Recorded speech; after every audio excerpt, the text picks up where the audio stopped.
Habits Mindset Hunter. Chasseur d'habitudes et d'état d'esprit. Cazador de hábitos y mentalidad. Un état d'esprit innovant pour une vie épanouie. Une émission de et avec Melika Badreddine. Bonjour, je suis ravie de vous retrouver à nouveau. Ravie qu'on puisse être écouté partout dans le monde. Ravie de votre soutien, merci encore, c'est précieux pour nous. Aujourd'hui, nous allons parler du rapport entre être plutôt quelqu'un de flexible et l'épanouissement. Et bien sûr, entre les deux, les habitudes qu'on peut mettre en route, mettre en place, afin d'atteindre justement cette flexibilité mentale, émotionnelle, qui nous permet finalement d'être tels les bambous et donc de ne jamais casser et plutôt plier. Je vais vous parler d'une personne qui s'appelle Jenny Moix.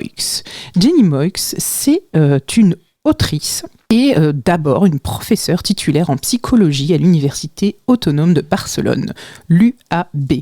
Elle est également membre du groupe de recherche en stress et en santé. Et en fait, les recherches de ce groupe sont centrées réellement sur le champ des douleurs chroniques, de la conscience et du mindfulness, donc la pleine conscience. Dans son livre Mi mente sin mí, elle nous parle d'une manière très spécifique, c'est-à-dire qu'elle nous fait comprendre un peu plus l'anatomie et le comportement de notre esprit, de notre mental. Avec son travail, elle nous apprend notamment à nous observer avec conscience, avec attention. On apprend notamment à savoir mettre de la distance pour avoir justement une belle distance entre la rumeur qui habite nos schémas mentaux et finalement les émotions, les pensées qui se propagent, tout à l'intérieur de nous et finalement qui peuvent nous envahir et ainsi aussi les préoccupations qui peuvent être de l'ordre du catastrophique dans les médias.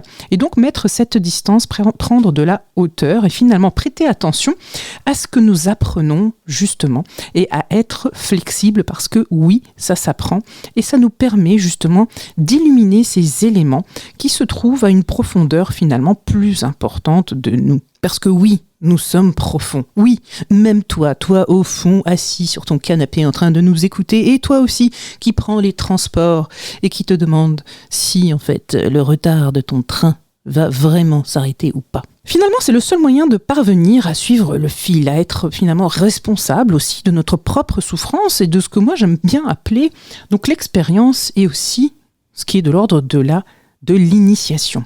Finalement, il y a donc une version espagnole de son livre et on dispose du cours en ligne aussi Ser flexible para ser feliz, dans lequel Jenny nous montre comment entraîner notre esprit à cette flexibilité pour apprendre à être heureux finalement, à être épanoui, puisque toute cette expérience n'est-elle pas finalement une expérience émouvante, enrichissante. C'est ce qui compose notre vie.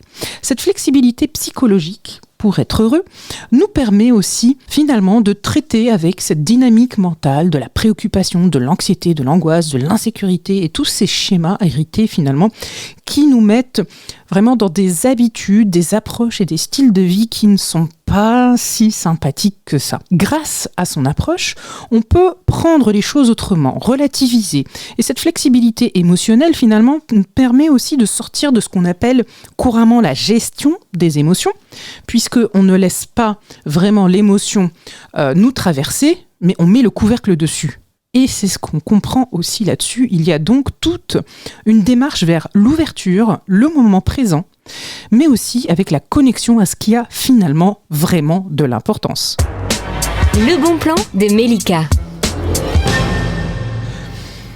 Vous l'aurez compris, être flexible, cela suppose de garder aussi la tête dans les étoiles, mais aussi d'être bien ancré, bien enraciné. Il y a énormément de pratiques qui nous aident à ça, ça peut être le yoga et plein d'autres choses. Je vous recommande surtout de trouver votre pratique à vous qui vous permette d'enraciner réellement cette flexibilité. Cette émission est maintenant terminée et comme dit Melika, fuck bullshit, love. Retrouvez l'ensemble des podcasts de Melika sur toutes les bonnes plateformes de streaming. Infos, actu, formation, coaching, ouvrages sur melikabadreddine.com.